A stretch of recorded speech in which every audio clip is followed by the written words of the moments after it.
Bonjour et bienvenue sur la chaîne de la dualité en éducation. Nous avons été les premiers influenceurs de nos bébés à leur naissance. Ils voyaient le monde à travers nos yeux. Et puis, qu'est-ce qui s'est passé pour que nous perdions peu à peu cette place? Et quand ça s'aggrave, il arrive que nous sommes tellement rejetés que nos adolescents ou nos jeunes adultes ne veulent plus rien recevoir de nous comme message, comme conseil. Euh, je vous explique dans cette vidéo pourquoi et comment faire pour garder la première place d'influenceur de nos enfants au moins jusqu'à leurs 10-12 ans. Après, à l'adolescence, on sait qu'on perd de l'influence et on est d'accord. Mais profitons de ce temps pour leur permettre de développer leur esprit critique, leur réflexion personnelle, ainsi que leur connaissance d'eux-mêmes, des éléments indispensables pour vivre aisément, relativement aisément, dans ce monde qui ne s'annonce guère rassurant.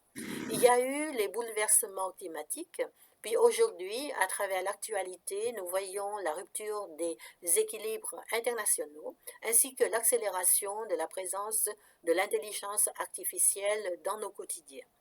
Dans cette vidéo, je vais centrer mon propos sur l'influence des écrans à travers les réseaux sociaux ou l'intelligence artificielle. À mon avis, nous, parents, on ne s'est pas assez armés pour contrer les influences négatives.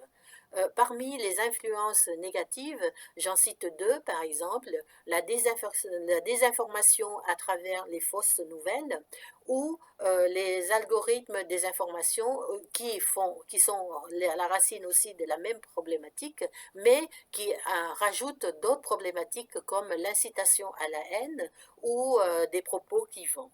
Les seuls interdits classiques ou ce qu'on nomme familièrement les engueulades parentales ne suffisent plus parce que l'engouement est si puissant et nos jeunes semblent hypnotisés par le phénomène.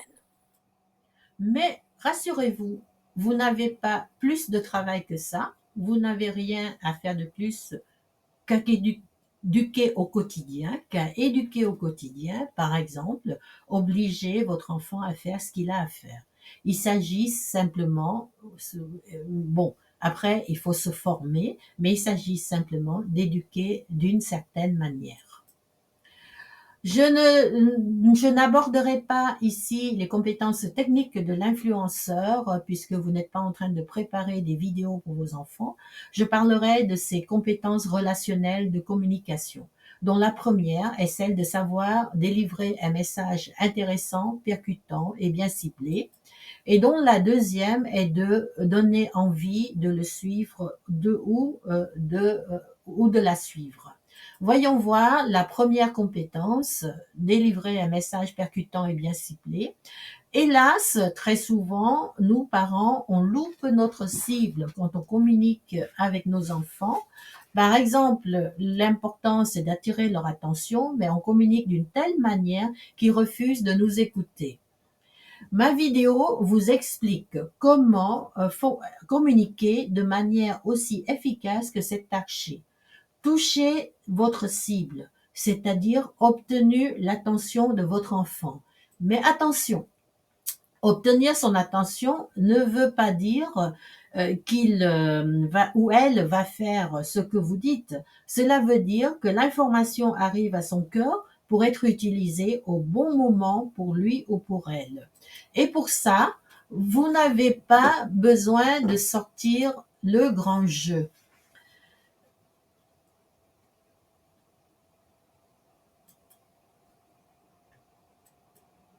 Tous les êtres humains sont sensibles et donc nos enfants sont aussi sensibles au fait qu'on s'intéresse à eux.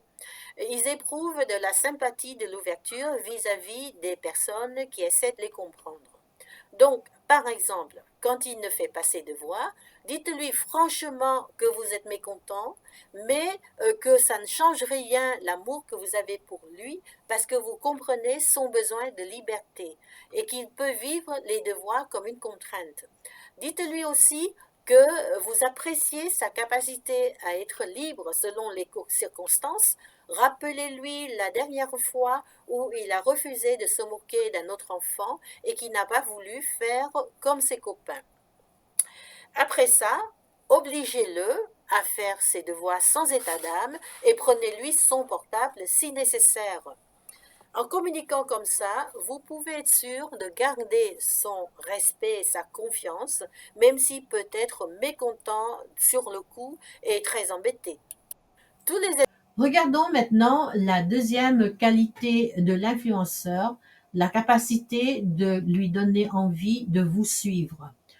Ce n'est pas la peine de vous cacher, de vous montrer autrement que ce que vous êtes. Là, par exemple, par rapport à l'écran, montrez-lui la part de vous qui est complètement addict à l'écran.